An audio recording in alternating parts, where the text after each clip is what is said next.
오늘 하루도 성도 여러분의 삶 가운데 하나님의 은혜가 풍성하기를 바랍니다. 오늘은 사례의 이름을 바꾸어 주시다 라는 말씀 제목 가지고 하나님의 은혜를 같이 나눠보도록 하겠습니다. 아브라함의 이름을 바꾸어 주신 하나님은 사례의 이름도 바꾸어 주셨습니다. 사례는 나의 공주라는 뜻이 있습니다. 어떤 한 사람에게 가장 소중한 사람이라는 뜻입니다. 사레가 아브라함에게 가장 소중하고 사랑스러운 아내였다는 말입니다. 사레는 아브라함이라는 한 족장의 아내였습니다. 그런데 하나님께서 사레의 이름을 사라로 바꾸라 말씀하셨습니다. 사라는 여왕이라는 뜻입니다. 왕들의 어머니 또는 열국의 어머니라는 뜻입니다. 하나님께서 사라를 한 가문에서 사랑받는 사람이 아니라 많은 민족이 사모하는 사람으로 만들어 주겠다는 것입니다. 사라는 자수성가한 아브라함의 부인이었기 때문에 노년에 물질적으로 부족한 것이 없었습니다. 그러나 그 물질이 그녀를 결코 행복하게 만들어주지 못했습니다. 자식이 없었기 때문입니다. 보통 젊었을 때에 어떤 사람의 성공과 실패는 그 사람이 어떤 대학을 나왔느냐, 어떤 직장에 들어갔느냐, 어떤 사회적 위치에 있느냐, 현재 무엇을 소유하고 있느냐, 이런 것들로 결정이 되어집니다. 그러나 노년이 되었을 때는 그런 것들보다는 그 사람의 자식이 어떻게 되었느냐, 이것이 그 사람의 인생에 훨씬 더 중요한 영향을 미치게 됩니다. 그 사람의 인생의 행복과 불행을 그 사람의 자식이 좌우하는 것입니다. 그런 의미에서 사라는 노년에 매우 불행한 삶을 살았습니다. 노년에 자식이 없었기 때문입니다.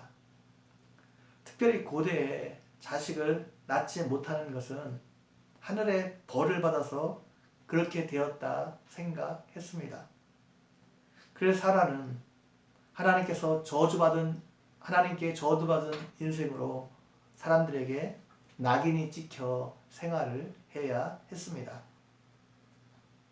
하나님께서 그런 사라에게 아브라함의 아이를 낳을 것이라 말씀하셨습니다. 사라에게 복을 주어 여러 민족의 어머니가 되게 하고 여러 민족의 왕이 사라를 통해서 나올 것이라 말씀하셨습니다. 하나님께서 사라의 인생에 개입하셔서 열국의 어머니가 되게 하고 위대한 인생으로 만들어 주시겠다는 것입니다. 이 말씀을 듣고 아브라함이 속으로 웃었습니다. 하나님 앞에 서 있기 때문에 대놓고 웃지 않았지만 마음속으로 웃었습니다. 아브라함이 왜 웃었을까요? 하나님께서 사라를 통해 아들을 주신다고 하니까 너무 좋아서 웃었을까요? 그렇지 않습니다. 어이가 없어서 웃은 것입니다. 아브라함이 속으로 100세 된 사람이 어찌 자식을 낳을까? 사라는 90세이니 어찌 출산하리오 말하고 있습니다. 믿음의 조상인 아브라함이 하나님이 말씀하신 것을 믿지 않았습니다. 아브라함의 나이가 99세이고 사라의 나이가 90살이었습니다. 이미 생물학적으로 아이를 낳을 수 없는 상황이었습니다. 아브라함과 사라는 부자였기 때문에 그동안 아이를 낳는데 좋다는 모든 방법을 사용해 보았을 것입니다. 그런데 소용이 없었습니다. 이제는 사라의 생리가 끊어져 아이를 가질 수 있는 가능성이 단 1%도 없었습니다. 이런 상태에 있는데 하나님께서 갑자기 나타나 사라를 통해 자신의 아이를 준다고 하니까 믿을 수가 없었던 것입니다. 그래서 아브라함은 이스마엘이나 하나님 앞에서 살기를 원한다 기도했습니다.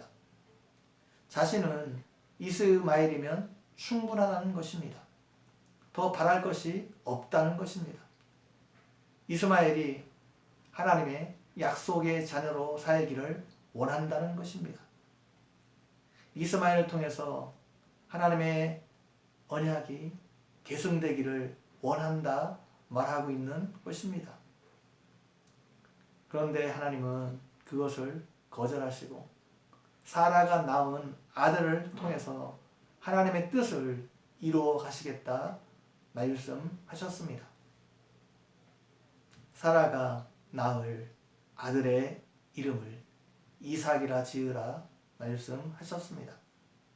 이삭은 웃음이라는 뜻입니다.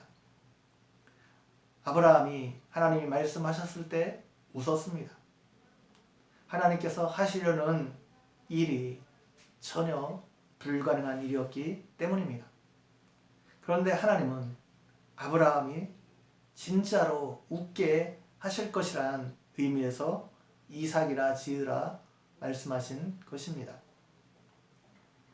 이삭을 통해서 말로 표현할 수 없는 기쁨을 주시려고 이삭이라 지으라 말씀하신 것입니다. 그리고 이번에는 이삭을 낳을 날짜까지 정확하게 말씀해 주셨습니다. 내년 이 시기에 사라가 아들을 낳을 것이라 말씀하셨습니다. 그리고 사라가 낳은 아들을 통해서 그와 언약을 세울 것이라 말씀하셨습니다.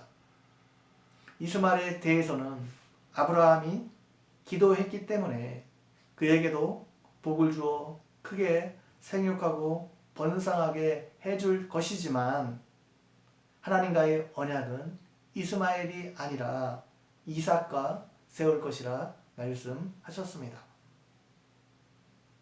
우리가 하나님을 제한하려고 해서는 안 됩니다. 하나님은 전능하신 분입니다. 인간적으로 아무리 불가능해 보여도 하나님이 하시고자 하는 일은 반드시 이루어질 것입니다. 하나님께서 우리에게 약속하신 것이 황당해 보여도 하나님께서 약속하신 것이면 반드시 그것을 이루실 것입니다. 그것이 이루어지는 것을 통해 우리에게 큰 기쁨을 주실 것입니다. 큰 웃음을 주실 것입니다. 이 은혜가 여러분 모두에게 있기를 주님의 이름으로 간절히 축원드립니다. 같이 기도드리겠습니다. 하나님 아버지, 오늘도 말씀을 통해서 우리에게 은혜 베풀어 주신 것 너무나 감사합니다. 주신 말씀처럼 하나님께서 약속하신 것이면 그것이 아무리 불가능한 일인 것처럼 보여도 하나님께서 이루실 것을 믿고 신뢰하며 하나님을 기다리는 우리 모두가 되어줄 수 있도록 함께 해주시기를 원합니다. 감사합니다. 예수님의 이름으로 기도 올려옵나이다. 아멘.